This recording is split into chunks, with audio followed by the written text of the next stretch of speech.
All right, joining me are my guests, Mr. A.R. Ghanshyam and Ms. Ruchita Berry. Mr. Ghanshyam is a former Indian High Commissioner to Nigeria, and Ms. Berry is a senior fellow at Vivekananda International Foundation in New Delhi. High Commissioner Ghanshyam, Ms. Berry, welcome to DD India. To you first, High Commissioner, what can you tell us about the Indian diaspora in Nigeria in terms of its population and contributions to strengthening India-Nigeria relations? Well, at the outset, I must say that the diaspora in Nigeria plays a very important part. And for India itself, the biggest contribution of an NRI was none other than Mahatma Gandhi himself. He came to India on 10th of January 1915, and that is the day on which we have this Pravasi Bharati. Now, when relationships between nations are analyzed, they are analyzed at three levels: leader to leader, institution to institution, that is government to government, university to university, and television station to television station, business to business, colleges to colleges. Every institution tries to get in touch with its counterpart in the other country. That is the second level. And the third level is people-to-people reaction, people-to-people relationships. These are the three relationships on which the relationship is built, and one level plays with the other and interacts with the others. When a prime minister or a leader of a country goes to another country, he creates a capital for the diaspora to contribute more than what they are already doing. It's a kind of a fixed deposit for the diaspora. The profile of the diaspora in that country increases, and the respect which that country's nationals and that country's government, that country's leaders give to the nationals of India increases, and acceptability and then respect goes up. Because of that, the contribution automatically will go up. If the business corporation from India goes to meet the industry minister in Nigeria after the prime minister's visit, he will be received far more warmly and much more forthcomingly in Nigeria. That is the contribution of diaspora. They are the bridge between the host country and the guest country. They play a very prominent role in the building of bridges between the two countries. Indeed, a living bridge, as some call it. Ms. Berry, coming to you now, what did you make of Prime Minister Modi's talks with President Tinubu, both in terms of optics and outcomes? I think they were very important. These are two countries which are one of the largest democracy in the world and one of the largest democracy in Africa, getting together to discuss their bilateral relations, also cooperation within the global south. So in terms of bilateral relations, I think there are four areas which were highlighted. The first is agriculture, energy, the health, and defense. These are four sectors in which India and Nigeria may cooperate in future. In terms of relations at the multilateral level, both the leaders decided that they must join hands in taking the aspirations of global south in the multilateral forum, work together in one voice so that the marginalized in the world are, their voices are heard at the global fora. So I think it's been a very important visit because Nigeria is one of the largest in terms of population. It's the country which has the maximum population in Africa. It is also the country which is a leader in the African continent, an economic leader also. So India having a dialogue with Nigeria, with Prime Minister's visit to the country after 17 years gap is something very important. Absolutely. And it will definitely take our relationship forward. Indeed. High Commissioner Ghanshyam, Nigeria has honored India's Prime Minister with its national award. What does it signify or symbolize? Firstly, this award has been given only to two people. The first one was given in 1969 to Queen Elizabeth, late Queen Elizabeth of United Kingdom. And this is the second award that has been given to any international leader. That itself is justification enough to give the kind of importance which Nigeria has accorded to India. It's a great honor, and the Prime Minister was very humble in saying that that honor belongs to 1,450 million people in India. That was generosity. And the fact that this kind of an award has not been given to any other country. We are the second after the Queen of England, late Queen of England. So there couldn't be anything which is less important than that. It is something like Nelson Mandela getting Bharat Ratna when he came to India.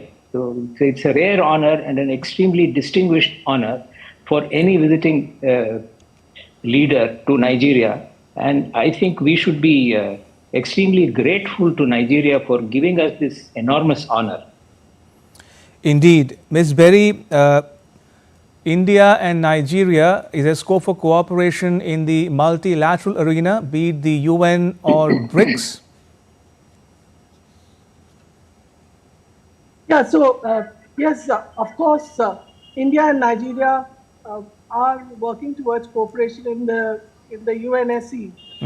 Prime Minister Modi hinted about cooperation in terms of UNSC reform. You know that India has been championing for reform in the United Nations Security Council, which should represent the reality of the world as it is today. And I think India and Nigeria can work towards a fairer representation of the global South in the UNSC, and also in the other global forums. There should be greater representation, and India has worked towards this field. In the last G20 summit, India got African Union in the G20. So I think India is for the Africans. India has always spoken for the African countries in various forums, and India and Nigeria can work together to take this sentiment forward. High Commissioner Ghanshyam, coming back to India-Nigeria bilateral ties, do you think there is scope for doing more in terms of, one, energy security, oil and gas in particular, number one; number two, counter-terrorism, combating terrorism, combating separatism, given the fact that both India and Nigeria are victims of terror groups, including, for instance, Boko Haram in Nigeria; third, food security, agriculture in particular; and last but not the least, digital economy or digital connectivity. The first point that you mentioned was agriculture. Now, in agriculture, if you see the statistics, the Nigerian country, the Nigerian nation, is only 3% of the landmass of Africa. But it holds 16% of the population of Africa, and it accounts for 17% of the purchase power parity GDP of Africa, and it has 33% of the arable land of Africa. It's the largest. There are something like 34 million hectares of agricultural land in Nigeria, which is the highest in Africa as a whole. Although it has got only 1 million square kilometers of land, which is 3% of Africa, it holds so much of land. And there is enormous scope there, because if there is one country which can be considered as an expert country in agriculture, it is India. Right. So that's an area in which Nigeria would be very happy to cooperate with us. And I still remember that when I was High Commissioner, they were shifting from rice import from India to rice growing in Nigeria. And when the leaders in Nigeria used to tell me that, your exports of Indian rice is coming down, I used to tell them, thank you very much, Excellency. Now you have upgraded us in our export, because we are now exporting rice milling machinery to Nigeria rather than rice export. And then when it comes to the food security issue, if there is one country in Africa which has got enormous land, which is 17% of the arable land of the whole continent, is in Nigeria. And they are certainly going to be expert partners and very useful partners and very attractive partners for India for food security for both countries. Right. And in the case of military cooperation, I distinctly remember the Nigerian leaders saying, if there is a country which has the knowledge and the experience of dealing with insurgents, it is India, because we have been doing it for 30 years, 40 years, all our independent life. And there are very close connections between the Defense Forces of India and the Defense Forces of Nigeria. The Nigerian Academy, the National Defense Academy of Nigeria, which was started by India in 1964, and Nigeria does not have any customs or tradition of busts being put anywhere. But the National Defense Academy in Kaduna has the bust of Brigadier M.R. Verma, the first commandant of the Nigerian National Defense Academy of Nigeria. And second point is, there is a slight impetus that has been seen in the trade of defense goods, whether it is light combat helicopters or it is helicopters, light combat aircraft or patrol boats. There is a demand for these goods, and we may not be selling lethal weapons, but then we are certainly going to give a lot of hardware and software, which is very useful, and Nigeria would be more than welcoming in that field. And on the digital infrastructure, I must say that Nigeria is the most populous country in Africa. It accounts for 16% of the population. It accounts for 3% of the landmass, but 16% of the population. And if you look at the statistics in 2050, today, 1 out of every 6 global citizen is an African. In 2050, 1 out of 4 will be an African. And in 2100, 1 out of 2, every second person will be an African. Right. And Nigeria is, today it has got a population of 230 million, and it will possibly be more populous than China in another 50 years. So this is a country where there is enormous scope for not just agriculture and defense cooperation, but in every other field of including education, digital infrastructure, and medical care. The scope is unlimited. And because the vast population of Nigeria has a median age of 19 years. I see. They are the youngest in the whole world, because the average median age of the world is 31 years, and Africa is 19 years, and Nigeria is 18 and a half years. If tomorrow we have to supply engineers and supply doctors and supply school teachers and experts to the whole of Africa, Nigeria will be able to do it. Will be able to do it.